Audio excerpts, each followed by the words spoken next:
Our reading for this morning is from the Gospel of Mark.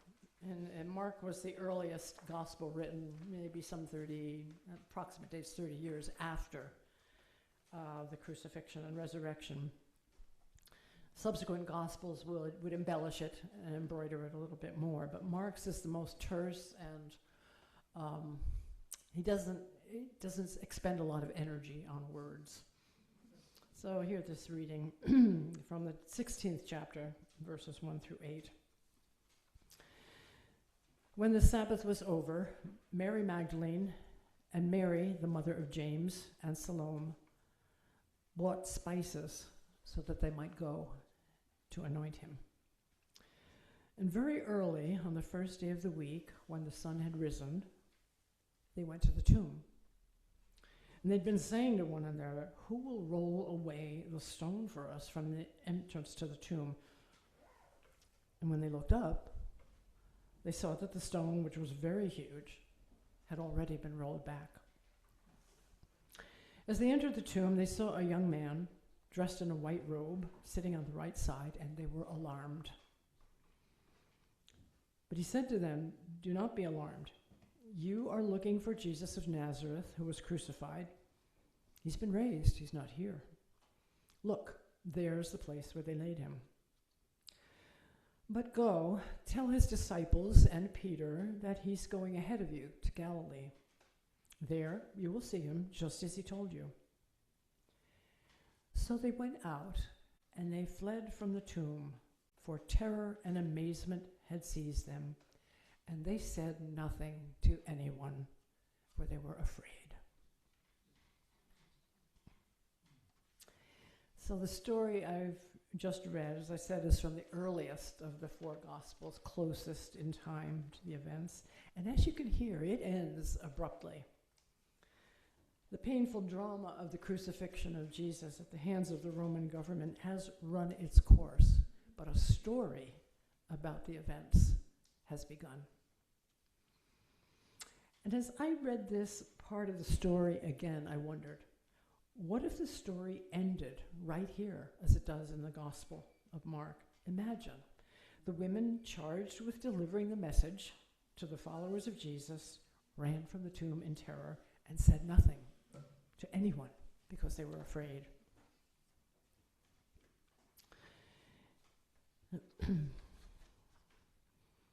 What might have unfolded down through history if the story had been transmitted unfinished? I have been so impressed by the realization that it was just a little over a year ago that we all gathered in this space on Easter Sunday morning, only recently having been exposed to a new regime and an overwhelmingly disturbing inaugural address. 1 year later, we can acknowledge that we are living through an Alice in the Wonderland, deep in the rabbit hole period of incredulity, amazement, confusion, anxiety, and outright fear. The world we were accustomed to has changed at warp speed. In everyday conversations, it's so common to hear words of disbelief and incredulity, frustration, and anger.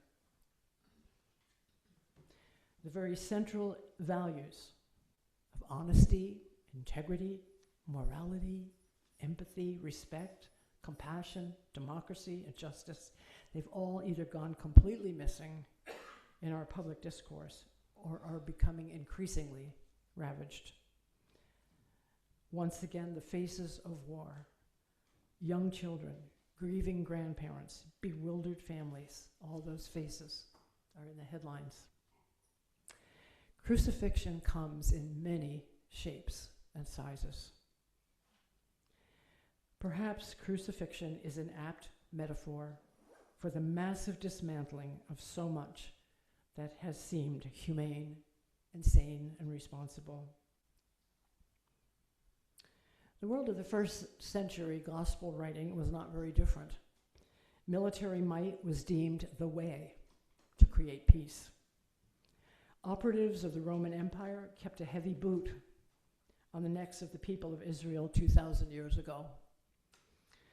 The empire exacted heavy taxes, demanded worship of Caesar, and regularly crucified anyone deemed a threat to the empire. The great Pax Romana was managed through oppression and through the terrorist tactic of crucifixion. Indeed, hundreds, literally hundreds of crucified bodies were left on crosses along the roadsides to remind the population just who was in control. Does any of this sound familiar? In the midst of all this violent oppression, a wise teacher of loving kindness and compassion and forgiveness was one among hundreds removed from circulation by crucifixion, the method of choice at the time. Last week, churches around the world observed the tradition of Palm Sunday, where at one end of the city of Jerusalem, a nonviolent demonstration was taking place. A popular teacher making an entrance into the city on the foal, or the colt, of a donkey. I often smile a little bit to myself because that's a very small animal for a large-sized human adult to sit on. His feet must have been touching the ground. That foal was symbolic of humility and self-giving. At the other end of the city, the power of Rome was on display. Horses trained for military combat, highly disciplined soldiers, state-of-the-art weapons and armor. I was struck by the similarities between this first-century street drama and the witness of some 800 islanders at Five Corners last week. The story is familiar. A teacher of wisdom moved about with a message of liberation, uttering words like, "Blessed are the poor in spirit, for theirs is the kingdom of heaven. Blessed are the meek, for they shall inherit the earth.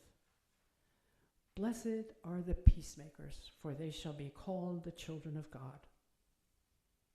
But wait, the dominant message is that Caesar is God, and his children wear heavy armor, carry swords and spears, the weapons of war. The dominant message is about control, ruling by fear, threat, swift punishment for those who are deemed a threat to the empire. So it's no wonder that the early story of that first Easter morning ends abruptly with the women running from the empty tomb in terror and amazement. The body of the wisdom teacher they had come to anoint with spices is gone. The tomb is empty. Something has gone out of control. The women run, fearful and speechless, and the story is left unfinished. In times, uncomfortable editors would add to the story to make it come out right.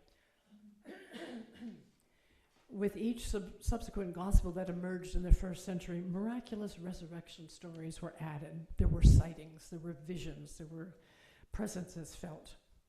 They were stories that brought hope to the new community that had gathered around the body of the teachings of Jesus. 2,000 years of tradition, stories of a cruel and tortured death, and a miraculous resurrection, those stories would outlive the oppressive domination of an empire that would eventually crumble into dust, the stuff that archaeologists dream of. Turns out that the biblical Easter story is a rather subversive story. It's the story of a universal pattern of the movement from life through death to life, and that story would become a story of hope and joy and liberations for generations of millions of people. It's a story of the subversion of empire. It's a story that strikes fear in the heart of the oppressor, such that violent roundups of innocent people are instituted, such that efforts at election redistricting and proposed changes to voting laws come to surface. That pattern is there for us to discover on a daily basis as we live through this time of control and fear and threat, this time of hovering punishment for anything deemed a threat to the empire. It's kind of left to us to discover how to live the life through death to life pattern, how to make the daily journey from anxiety and fear to joyful, creative living, how to live subversive lives of loving kindness, of integrity, compassion, and nonviolence. As I have lived with this story most of my life, I have come to appreciate its metaphorical value. Living with the question, what if the metaphorical image of a death on a cross is something about the process of surrender, of emptying the self, relinquishing the ego, letting go of the need to control. Removing the self from the center of concern, all in the service of liberation into a more spacious and joyful way of being. David Benner, in his book titled Surrender to Love, suggests that surrender is the discovery that we are in a river of love and that we float without having to do anything. Father Richard Rohr is the founder of the Center for Action and Contemplation, and he considers how surrender is simply accepting the reality that we are not in control. He wrote this: when we set up ourselves to think we deserve, expect, or need certain things to happen, we're setting ourselves up for constant unhappiness and a final inability to enjoy or at least allow what is going to happen anyway. After a while, we find ourselves resisting almost everything at some level. Giving up control is a school for learning union, compassion, and understanding. Giving up control is ultimately a school for the final letting go that we call death. Right now, as we face social uncertainty, economic fragility, and vulnerability of our own bodies, is there something deeper that we can surrender to that can ground us in the disruption? Surrendering to a divine flow is not about giving in, capitulating, becoming a puppet, being naive, being irresponsible, or stopping all planning and thinking.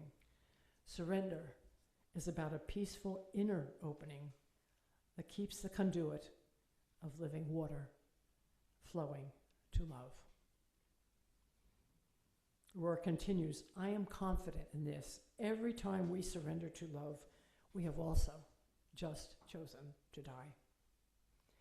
Every time we let love orient us, we are letting go of ourselves as an autonomous unit and have given a bit of ourselves away to something or someone else, and it is not easily retrieved unless we choose to stop loving, which many do.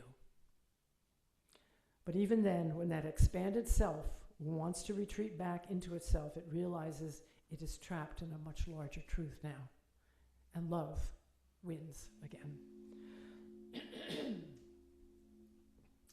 Every once in a while it's good for a preacher to revisit a sermon, and I had forgotten that in the process of building this one, while I was meditating on this unfinished story, seeking some entry point into whatever wisdom it might reveal, I had a very active and lively image of Jesus and the Buddha.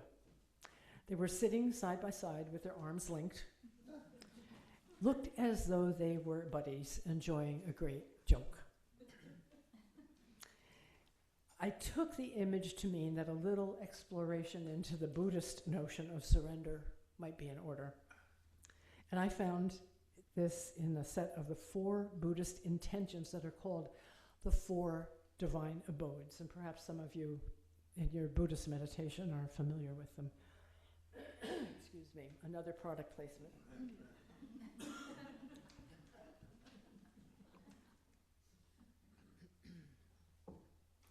So I offer these 4 divine abodes to you for your consideration, for use as a path from anxiety and fear toward joy and fullness of life. The first one is, may I abide in loving kindness and friendliness, bringing happiness to others, expecting nothing in return. The second, may I abide in compassion and gentle care, coming in close to the suffering of others, bringing comfort, confidence, reconciliation, relief. Third one, may I abide in altruistic joy, rejoicing in the happiness and the good fortune of others. And the fourth, may I abide in equanimity, welcoming pleasant experiences without grasping and holding on to them, welcoming unpleasant experiences without turning away, and welcoming neutral experiences without indifference. Each intention presumes a willingness to let go of a need to control and the need to have our expectations fulfilled. Each intention implies that the demands of the ego be set aside, perhaps also implying a certain kind of death to be embraced on the way to a more fulfilling way of life. Along my journey, I have often thought of the figure of Jesus as a finger pointing to the moon.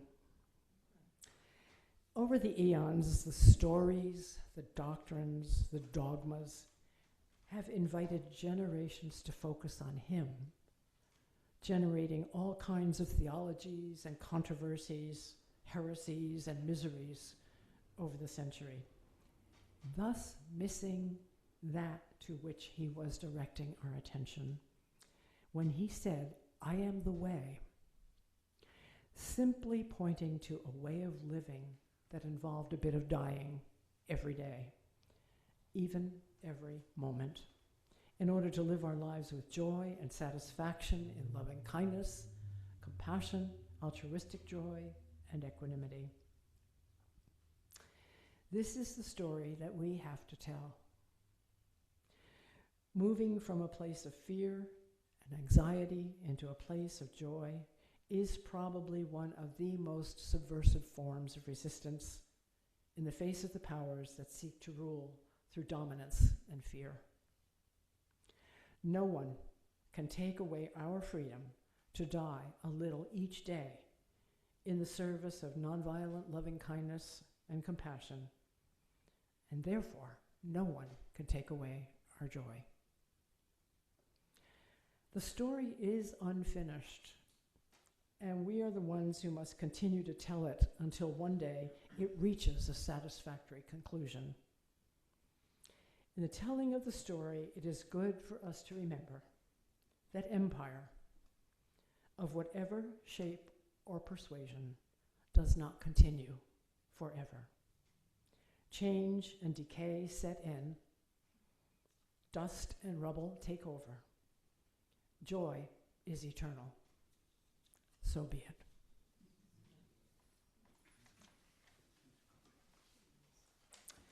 For our closing hymn, let us sing together number 29, Joyful, Joyful, We Adore Thee. Joyful,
seated.